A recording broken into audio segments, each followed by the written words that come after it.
Hey everyone, welcome back to the Michael Lofton Show on Reason and Theology. Got a fascinating topic for us to explore today. Did Christians eat with the dead in the early church? This is going to be a fascinating issue to examine in early church history, and we're going to maybe even see some traces of it that still remain today. And so we're going to dive into this topic known as the refrigerium. We're going to talk all about it. But before we do so, I want to remind you, hit that subscribe button, hit the like button if you appreciate historical commentary, analysis, if you like commentary on what's going on in the world today as well, or just topics of a theological nature, hit that subscribe button. So I have a short PowerPoint presentation that I just prepared for y'all. It's not exhaustive by any means, but it's intended to kind of introduce the conversation. Now, I've talked about this before on the channel, and I think that for most of us who are aware of church history, we're aware of a concept where in Christian history, there is an incorporation of pagan elements into Christianity. You in fact, even have this in Judaism in the Old Testament. And we've talked about some of those Old Testament instances that you can find in the Bible, especially with the temple. But we've discussed historically some aspects where Christianity has taken some pagan elements and baptized them, if you will, and made them Christian, incorporated them into Christianity and Christian society, and given a Christian theological interpretation to them. This is a policy that has been officially approved, especially by the Catholic Church, for at least 1,500 years, if not older than that. We can see cases where Augustine of Canterbury is writing to the Pope and asking him, hey, what do we do with all these pagan temples? You know, do we just demolish them, and rebuild on top of them? What do we do? And they make it clear, look, keep the buildings. You don't have to destroy these pagan temples. Just, strip them of their idols and start saying mass there. So we constantly see this idea of, take whatever you can find in paganism and adapt it to Christianity insofar as possible. And anything that you can't do that with, discard that. But anything you can do that with, preserve it in order to sustain continuity and make it easier for pagans to be incorporated into Christian society. So for better or worse, like it or not, this has just been the policy, and we see this all over Christian society, whether we're talking about the liturgy in the Catholic Church or the Orthodox churches, or we're talking about the construction of buildings, or the even philosophy in Christianity. No matter what we're talking about, this aspect, this element is there. And this is one example, and it might be an example you haven't heard of, but it's called the refrigerium. And so we're going to dive into that today. And so let me share my screen. And I say this tongue in cheek, right? Because we often hear about the Jewish roots of Christianity. Well, I named this one the pagan roots of Christianity, kind of tongue in cheek, right? I mean, because there is an element of truth to this, right? There are. Obviously, Christianity is not just simply a pagan religion briefly modified and adapted. No, that's not at all what I'm saying. But what I'm saying is that Christianity has, much like Judaism, taken some elements of paganism and incorporated them into these religious communities. And again, we see that in the Old Testament, we see that in part in the New Testament, and we certainly see that in church history. And we're going to explain why. I'm going to go over why this was done. We're going to look at Augustine and Jerome, who are very open about this phenomenon and saying, look, here's why this happened. So I'll explain that here in a little bit. With the pagan roots of Christianity, the refrigerium. Okay, let's talk about the concept of the dead being still considered alive. I mean, obviously, we see this in the question of the intercession of the saints, but that's not what we're talking about here, right? We're not talking about praying to the saints and asking the saints to intercede on our behalf. That's not what we're referring to here. Watch this. This is from Ramsey McCollum. McColman. And he writes in his work, Christianity and Paganism in the 4th century to 8th century, on page 110, he writes the following. This is McMullen. Evidently, people loyal to these customs took over from the non-Christian thought world the certainty that the deceased continued in some form of life and activity within the tomb. Now notice this concept. You'll see why it's important in a bit. The idea here in paganism was not just that somehow the dead are still alive somewhere else, in heaven or in hell or something. It was also the concept that they were still alive in the tomb, in the grave. There was still some experience that they had in the tomb. This was imported into Christianity in early church history, where Christians adopted this concept that other Christians, deceased and martyrs especially, were not just alive in heaven, but actually alive in the grave, experiencing things in the grave.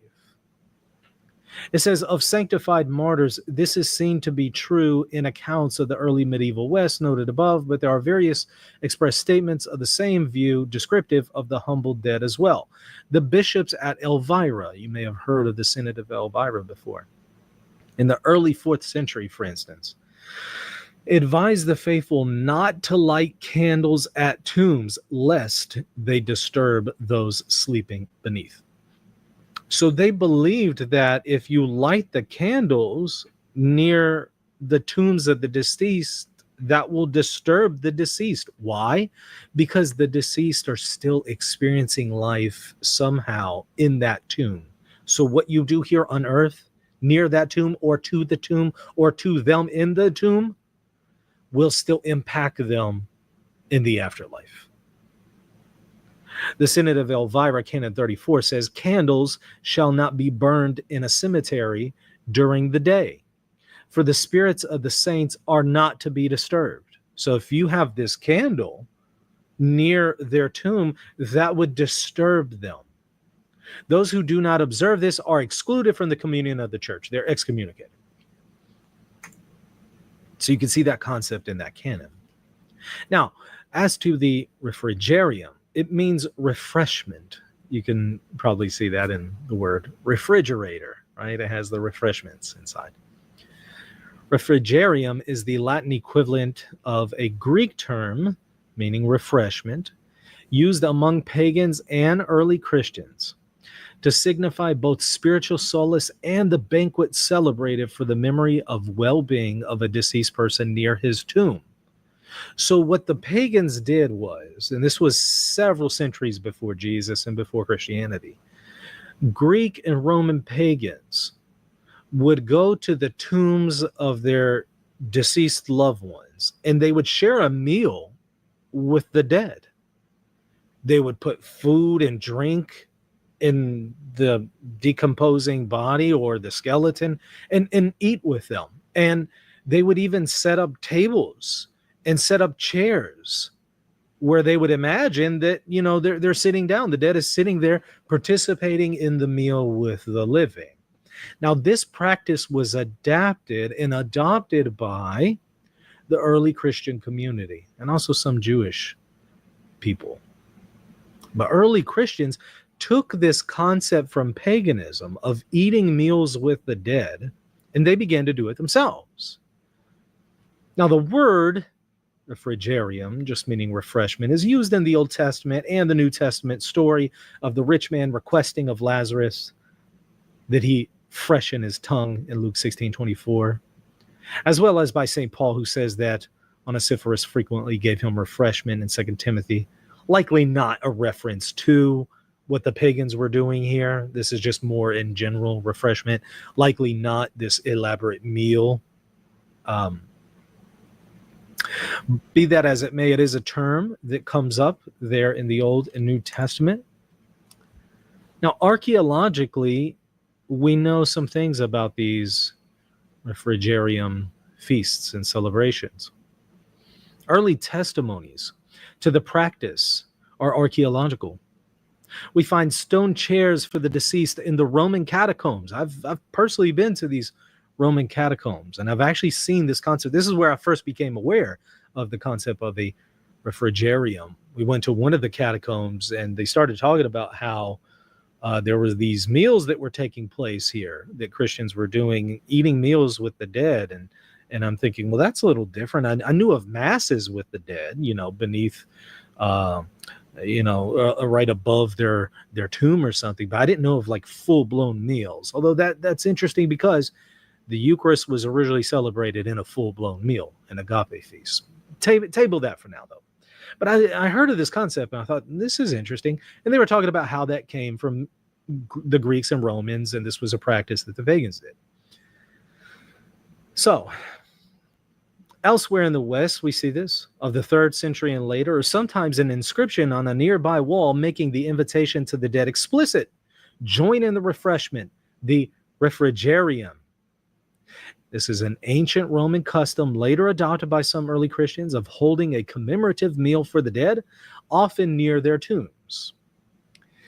And such arrangements may be seen in the 3rd century Spanish, German, Italian, and North African Christian cemeteries. So it's very widespread. And in Eastern church directives, they receive not condemnation, but a reminder that priests, Christian priests, should feel free to join in such cheerful banquets. So there was some hesitation among some of the bishops and some of the Christians, even in the East, and they're like, wait, I don't know about this. And so there's directives saying, hey, it's okay. Even the priests can participate in this thing. Here's a picture of it. You can see here this figure joined by these other people around the table, eating with them. This one I call Happy Hour for the Dead, tongue-in-cheek. At a second inland city, Timgad in Numidia, excavation presents us with a 5th century martyr's burial, half sunk at mid-nave of its chapel. So this is inside a Christian chapel, 5th century. The raised part of the tomb being equipped with a hollowed out cup, a strainer, and a funnel leading down into the tomb to the mouth of the skull beneath. So we can find this archaeologically. 5th century churches in a chapel, you got an actual tube going into the mouth of the skull beneath. Why? What was this for? So whenever they were celebrating these meals with the dead, they could pour wine into the mouth of the deceased. Because again, they believed that deceased person was experiencing life even in the tomb, and was experiencing this refreshment, food and drink. The dead were experiencing this. And again, this came from this pagan concept where they did the same, but it found its way into Christianity. We'll find out why here in a moment. Now, in Rome, this practice was incredibly popular and widespread. In Rome, the focus of cult was naturally on Peter and Paul, because tradition says Peter and Paul were martyred there. At various times and points in and about the city, the apostles were the object of pilgrimage recorded in hundreds of graffiti. The largest number under the present day San Sebastiano, which I got to go to that particular catacomb in Rome before.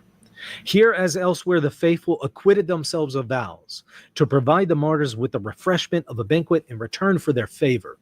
So here's what was going on. These Christians believe, okay, Peter and Paul are martyred either here or nearby. So I'm going to go over to Rome, and I'm going to feed and feast with the remains of Peter and Paul, in exchange for their favor, in exchange for their prayers. If I want Peter and Paul to pray for me and do something for me, maybe if I have this great need, I ask Peter and Paul, hey, help me get this need. But the way to do that is make a vow. I'm going to go to Rome, and I'm going to give the remains of Peter and Paul food and drink, and I'm going to refresh them, because they're in need of this food and drink in the tomb. So I'm going to provide that need to them, hoping that they provide my needs to me. And here in these catacombs, it lets them know, hey, now that you've come here and you've done this, you've fulfilled your vow. You've done your part. If you've come here, you came to this catacomb, you feasted with the dead, you did your part. So continuing this, here as elsewhere, the faithful acquitted themselves of vows to provide the martyrs with the refreshment of a banquet in return for their favor.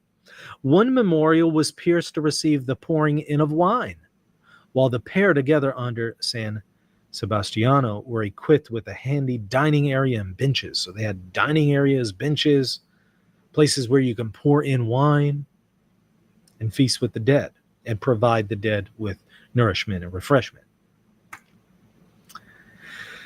In the catacombs of St. Sebastian, the custom of holding a banquet after the burial of a relative or a friend, as well as the celebration of the anniversary of death near the tomb or mausoleum with a commemorative meal, was common among the Greeks and Romans. And this is something described by Tertullian.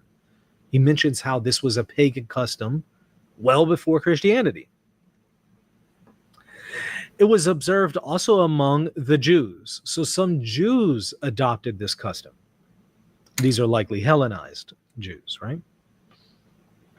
The same custom was followed by the early Christians, as is attested by the discovery in the catacombs of St. Sebastian of a banquet room, on the walls of which were graffiti or inscriptions, signifying that pilgrims had satisfied a vow by celebrating a refrigerium in their honor, in the honor of Saints Peter and Paul, or near Peter and Paul. So in the case of Peter and Paul, you came to Rome, you fulfilled this vow. You didn't actually have to go and pour in wine into the mouth of the skull of Peter and Paul, but you could do it nearby, and that satisfied the vow.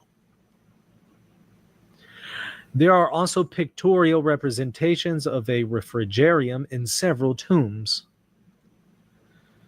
Commodianus advises, if you wish to refresh your soul, go to the martyrs. So if you wish to refresh your soul, refresh the martyrs by giving them food and drink. Now, there's this concept known as the psychosabaton that you can see today in Eastern Orthodox and Eastern Catholic liturgies. It refers to the practice of commemorating the dead on the Saturday of Souls, again, either in Eastern Orthodoxy or Eastern Catholicism. And it's not just, exclusive to the Byzantine tradition, but I am highlighting Eastern Orthodoxy and Eastern Catholicism. Now, this includes what's called a panakida. You've probably seen this many times if you've been to Eastern Orthodox Church or Eastern Catholic Church. This is a memorial service where they have the koliva, which is a dish made of boiled wheat berries or rice and honey. It's blessed by the priest, usually right after the Divine Liturgy. And then it's eaten by the community. If you go to the local Greek Orthodox Church, they do it once a month, right after the Divine Liturgy of Chrysostom, or maybe Basil, depending on what Sunday it is. Right after that, they'll do this extra little liturgy where they take this dish, the priest blesses it, memorializes the dead, calls for the refreshment of the souls of the dead. Sometimes it's the dead who previously went to the parish. And then it's eaten by the community. I want to point this out. A service celebrated on behalf of an individual on these days will usually take place at the grave site historically. So these services that we're referring to here in Eastern Orthodoxy, Eastern Catholicism, usually took place at the actual grave. Nowadays, that's not necessarily the case. It might just take place in the church. But kind of historically, it was at the grave site. Memorial services for all the faithful who have departed. Sometimes they occur in the church or at the gravesite, as do services for those whose graves may be located at a far distance. But notice what this is talking about. It's talking about this service where you're blessing food in the context of refreshment for the dead, and then everyone eats the food. What does that sound like to you? That sounds very much like the concept of the refrigerium, right? But maybe just a slightly modified version of it. Is this perhaps a remnant of an earlier practice of the refrigerium? I certainly think so. Most unquestionably, I think this is clearly still the liturgical traces of this earlier practice that originated not actually in Christianity, but in paganism itself. And you can see that now still in the Byzantine liturgy, whether we're talking about Eastern Orthodoxy or Eastern Catholicism. Hardly controversial, given that numerous elements of the liturgy, whether we're talking about Latin Rite, traditional Latin Mass, Novus Ordo, whether we're talking about Catholics, Orthodox, whatever we're talking about, numerous liturgical elements originated in paganism. Hardly controversial, given numerous elements of the temple and its sacrifices and worship in the Old Testament originated in paganism. So now, in the canon of the Mass, you have something curious. The Roman canon of the Mass, obviously originating in Rome. Maybe it's referring to this concept. It speaks to them, O Lord, and to all resting in Christ, we beg you to grant a place of refreshment, life, and peace. Now, that's kind of general. That's kind of generic. That's not necessarily speaking of this more elaborate form of celebrating the meal with the dead, but it is interesting that it's taking place in the context of the Eucharist, which the New Testament sees as both a sacrifice and as a meal. It's called the Lord's table in some cases in the New Testament. And it was celebrated in the context of a greater meal, the agape feast. Might this be a trace of that, a hint of that older practice? I don't know, maybe, but I did find it curious. Now, Augustine talks about this, and he's not happy with it. He does not like this. But he explains why this happens. Why is it that these pagans are coming into the church, bringing with them all sorts of pagan elements and Christianizing them? Augustine doesn't like it. Some of the bishops in his area, they didn't like it. They see these men and women dancing at these feasts, and they're like, I don't know about this dancing stuff. It's kind of weird. Or women not wearing a veil, showing their hair, maybe even showing their ankles. They're like, what is going on? Their concept of modesty was obviously very different than many in the United States today. But the point was, there's all this dancing going on at these feasts, and some of the women are showing their hair and even their ankles, and what in the world is going on? This is just completely inappropriate. Why is this happening? They're horrified by some of this stuff. Well, Augustine gives us a curious answer. He says, for when peace came after so many and such violent persecutions, crowds of pagans wishing to become Christians were prevented from doing this because of their habit of celebrating the feast days of their idols with banquets and carousing. So he's saying, a lot of these pagans, they found it hard to become a Christian. Why? Well, they'd have to give up these feast days to their idols, and they really love their feast days, and they love the carousing. So they found it really difficult to give that up. And since it was not easy for them to abstain from these dangerous but ancient pleasures, our ancestors, he's talking about the bishops before him in Hippo and others in North Africa, as well as really just all over, right? Our ancestors thought it would be good to make a concession for the time being to their weaknesses. Because these pagans are weak, because they're so attached to their feasts and carousing, our ancestors said, let's make a concession here. Let's make this work. And permit them, instead of the feast they had renounced, to celebrate other feasts in honor of the holy martyrs. Not with the same sacrilege, but with the same elaborateness and luxury. So he's saying, look, okay, they can't celebrate their feasts to the idols. We can't allow that in Christianity for obvious reasons, but we can allow them to do the same stuff the same feasts, the same things they love to do with the feasts for the idols, but just do it to the martyrs instead of the idols. That was the idea. And Augustine's very open about this. He doesn't like it in some cases, but he's being very candid in explaining why this is happening and why it's going on. It was out of concession. You can't expect too much from the pagans, so allow them to continue their pagan practices, but just change the name of this god to the name of a saint. This is St. Augustine. And it's not just him, and it's not just limited to the ones I'm going to show you, but Augustine's a huge one. But also Jerome, St. Jerome, gave us the Latin Vulgate, incredibly important church father, much like St. Augustine, very important. I'd argue in some cases, Augustine might be even more important. But in other areas, Jerome might even be more important in some cases, right? Especially with the Vulgate. Both of these heavy hitters, and they knew each other. And by the way, they squared off with each other. So they fought with each other back and forth. They didn't agree theologically on some points. But anyways, Jerome is confronted with the reality of this. And he's talking to somebody who says, look, what in the world are you doing? Jerome, you got all these pagan practices going on right in front of you, and you're allowing this. You're allowing the Christians to engage in these pagan practices. Why would you allow that? That's wrong. Watch how Jerome explains it and defends it. As to the question of tapers, however, we do not, as you in vain misrepresent us, light them in the daytime. He's saying we don't light the candles in the daytime. Remember that canon against doing that?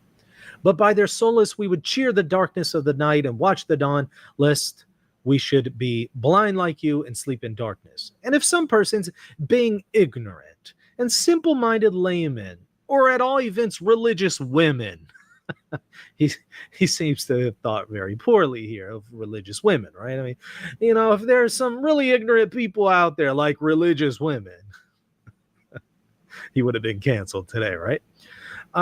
Simple-minded laymen, or at all events religious women, of whom we can truly say, then referring to Romans, I allow that they have a zeal for God, but not according to knowledge. In other words, they're passionate about the faith, but they don't know what they're talking about. If those people adopt the practice in honor of the martyrs, what harm is done thereby to you? So that thing that Augustine was talking about, them taking these pagan practices, taking it from paganism, and instead of doing it to an idol, just do it to a martyr. Jerome's like, look, if they do this in ignorance because they don't know what they're doing, they don't know what they're talking about, what's the problem? Once upon a time, even the apostles pleaded that the ointment was wasted, but they were rebuked by the voice of the Lord. Christ did not need the ointment, nor do martyrs need the light of tapers, and yet that woman poured out the ointment in honor of Christ. And her heart's devotion was accepted. So in other words, the martyrs don't need you lighting candles near their tomb. But you know what? God might still honor the intentions of their heart, even if they don't know what they're doing, even if they don't realize they're wrong for this. All those who light these tapers have their reward according to their faith, as the apostle says. Let everyone abound in his own meaning. Do you call men of this sort idolaters? I do not deny that all of us who believe in Christ have passed from the era of idolatry. For we are not born Christians, but we become Christians by being born again. And because we formerly worshipped idols, does it follow that we ought not now, to worship God, lest we seem to pay like honor to him and idols? In the one case, respect was paid to the idols, and therefore the ceremony was to be abhorred, to be rejected.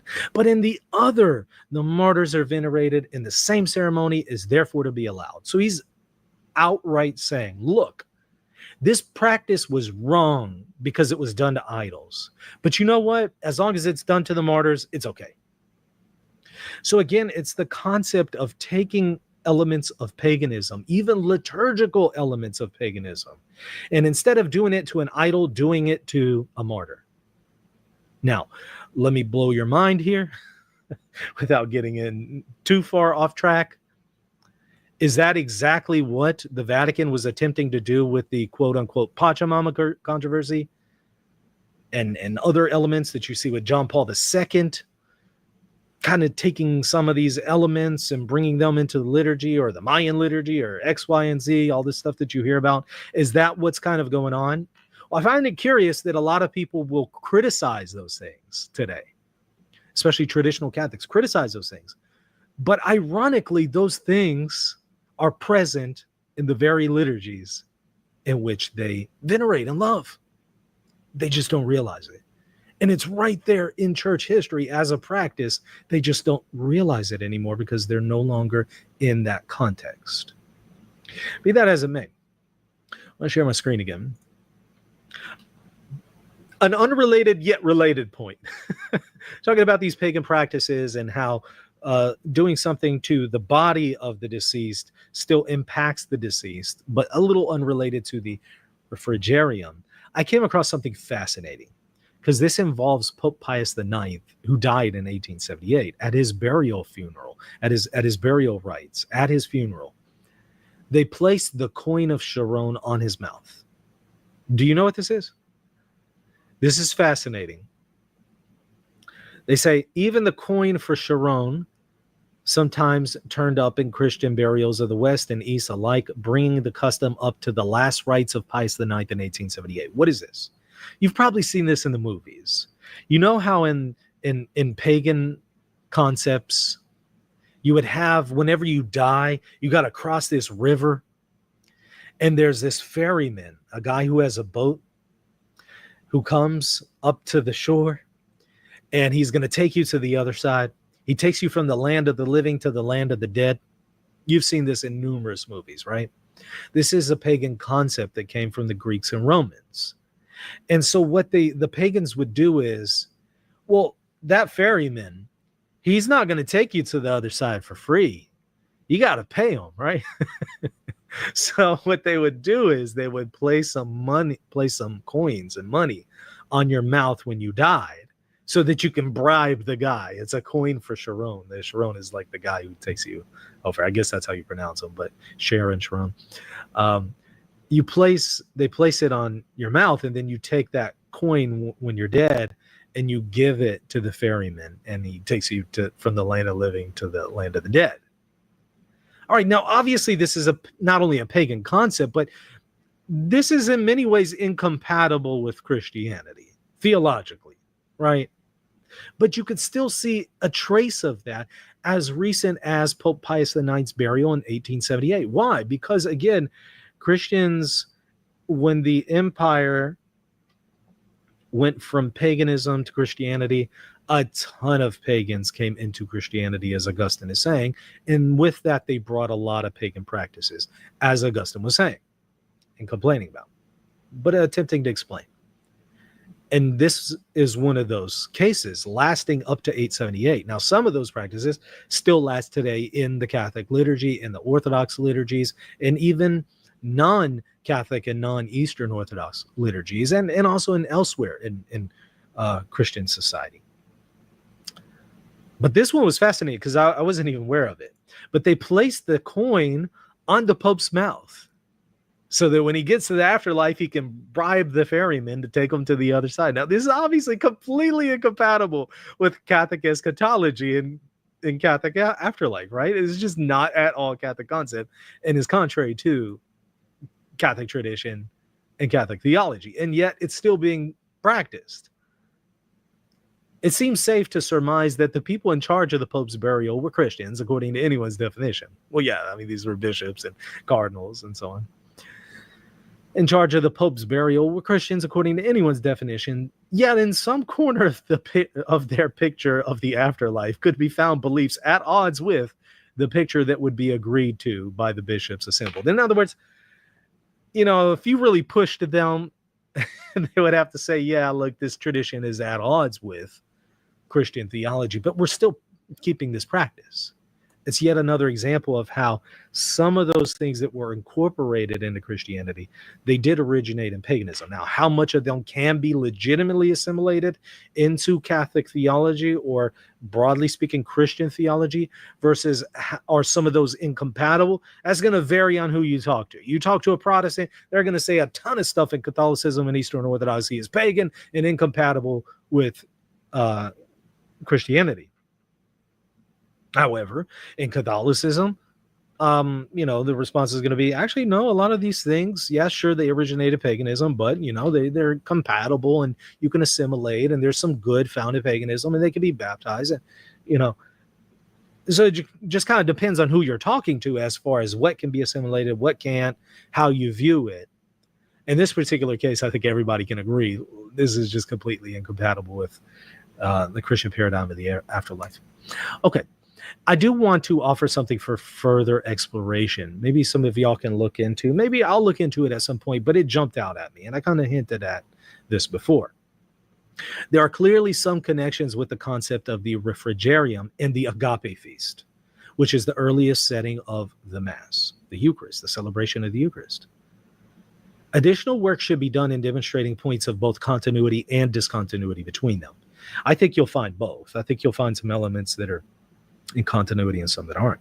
Again, remember, biblically, the Mass, the Eucharist, was originally celebrated in the context of a meal. That doesn't mean it wasn't seen as a sacrifice, but it was still celebrated in the context of a meal. This is indisputable. It's very clearly in the Bible.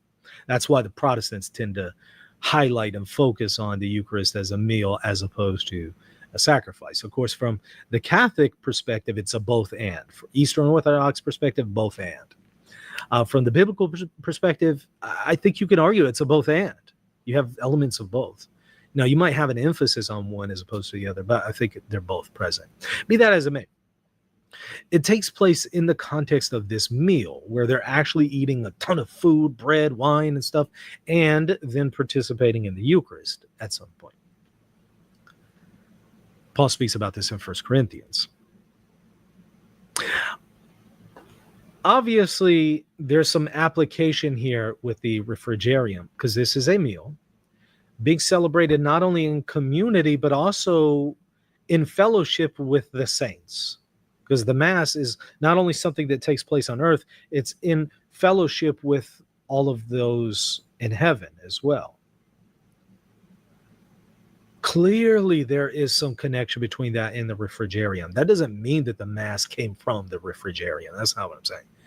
I think that there's certainly some overlap. There's certainly some continuity, but I think also arguably some discontinuity. And my recommendation would be for some people to maybe look further into this and do some deeper research and show what exactly is the relationship. If one didn't depend on the other, originate in the other, maybe at least show what are some points of continuity, discontinuity. Did one inform the other? Did one impact the other?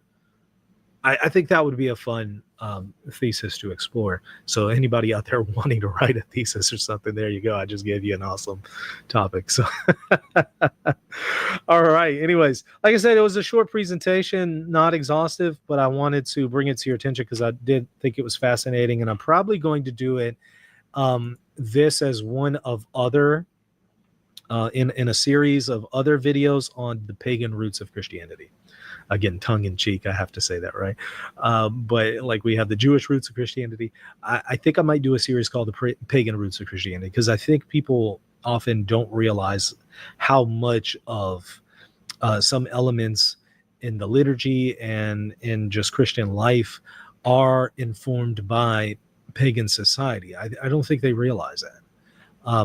So maybe us going over this would be helpful, and so I might do that as part of a series. We'll see if there's enough interest, if people actually find this interesting. If not, then there's numerous other things that we can talk about and explore. Everybody hit the like button, hit the subscribe button, and let me know in the comment section if you want to see more to a series like this, or if this is just a one-off video. I'd love to hear your thoughts. And that's going to do it. By the way, check me out at patreon.com/Reason and Theology if you want to support the channel. Or I would highly encourage you to go to rtcourses.com courses.com, R as in reason, T as in theology courses.com, to check out any of my courses on the magisterium or the ecumenical councils.